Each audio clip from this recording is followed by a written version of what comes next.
Pessoal, se a gente vai falar de imperialismo e de descolonização da África e da Ásia, a gente não pode deixar de dizer uma coisa que é óbvia: as marcas que o imperialismo deixou.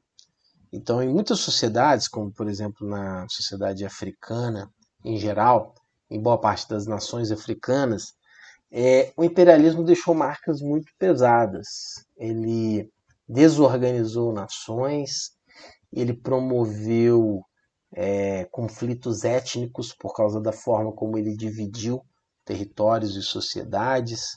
Então, o imperialismo deixou marcas muito grandes. No caso da África, a violência entre grupos étnicos diferentes, a falta de estrutura, de infraestrutura, a fome em muitos territórios por causa desses conflitos. Então a gente tem marcas que são muito profundas, que a gente não pode perder de vista. No caso também da Ásia, a gente falou sobre, por exemplo, no caso da Índia, os conflitos com os ingleses, no caso de guerras, como a Guerra do Vietnã. Então esse processo ele é marcado por muita violência e marcas que estão presentes até hoje nessas sociedades. Então sempre que você pensar nesse processo de descolonização, ele não é um processo que a gente pode dizer que foi um processo pacífico e nem é um processo sem traumas. Pelo contrário, ele é um processo que deixa marcas e que deixa grandes traumas nessa sociedade, beleza? E para a gente entender um pouquinho mais, a gente escolheu aqui um trecho de um texto e a gente vai falar um pouquinho de uma personagem importante que lida com essas marcas que a história deixa muitas vezes numa sociedade, tá? A gente vai falar de Chimamanda Ngozi Adichie, uma escritora, né? E esse trecho é bem interessante, eu queria que vocês acompanhassem a leitura comigo, tá? Diz o seguinte: é certo que a África ainda colhe os frutos amargos do imperialismo e que em muitas regiões do continente as guerras civis matam irmãos. A fome é constante e mortal. Porém, o mundo está descobrindo que a África é muito mais do que isso.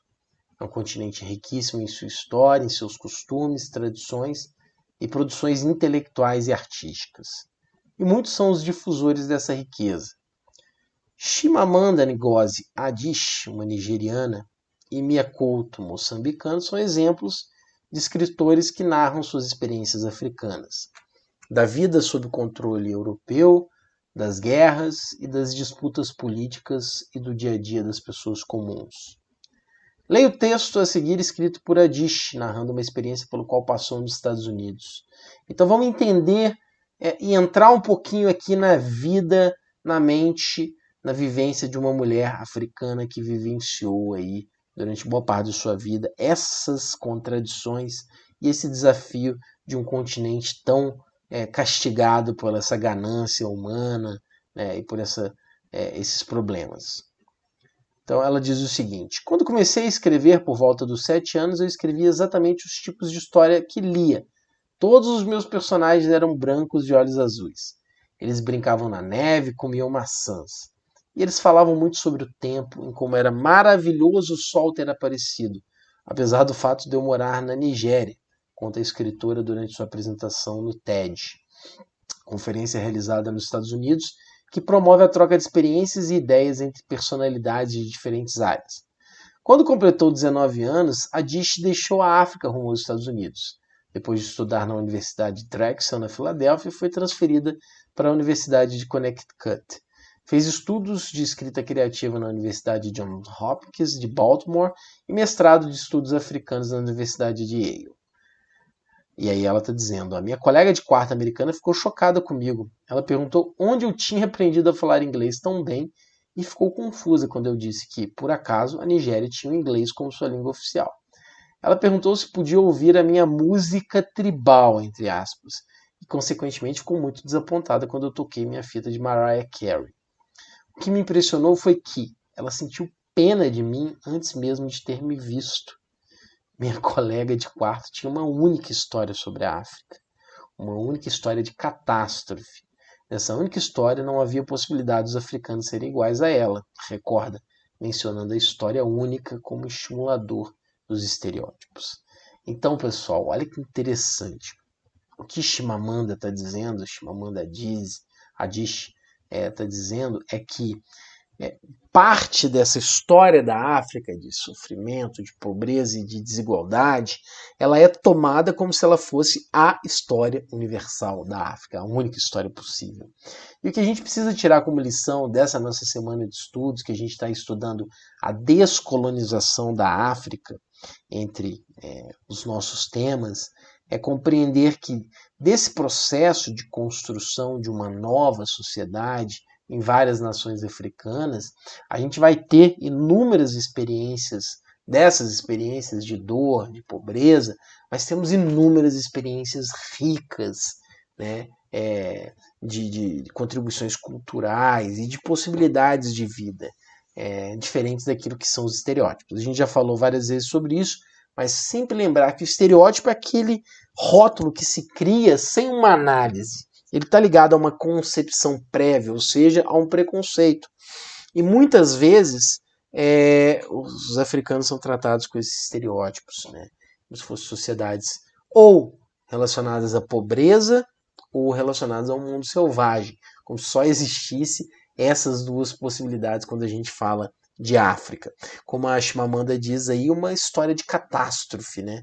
Os africanos não podem, em hipótese nenhuma, serem iguais aos brancos. Então, a branca estava esperando o quê?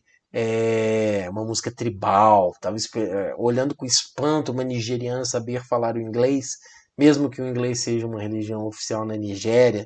Então são vários detalhes que mostram. E eu queria propor justamente essa reflexão a você, estudante. Quais são os estereótipos que você ainda conserva na sua mente sobre a África? Quais desses estereótipos? Quando você pensa em África, ainda permanece na sua mente essa ideia de uma África pobre, de uma África selvagem, como muitos filmes, desenhos animados, histórias em geral? Ou será que você já consegue construir na sua mente uma imagem de uma África mais plural, mais diversificada, que tem pobreza, mas que tem riquezas, que tem dificuldades, mas que também tem grandes construções, grandes contribuições para a humanidade, para a sociedade? Né? Qual é a visão que você tem da África? E você vai relacionar sempre isso com os acontecimentos que a gente está estudando. Muito do que a gente sabe sobre a África, muito do que a gente sente sobre a África, está relacionado a esse momento histórico tão delicado que a África viveu, desde do processo de comércio atlântico de escravizados, passando pelo imperialismo, o neocolonialismo e chegando a seu processo de descolonização. Mas como a história nos ensina, preocupe-se sempre, sempre em analisar, observar e refletir criticamente para não passar para frente aí estereótipos e visões de preconceito, certo, pessoal? Então, esse trecho da Chimamanda Adichie era justamente para a gente conversar um pouquinho sobre a prevalência ainda desses estereótipos.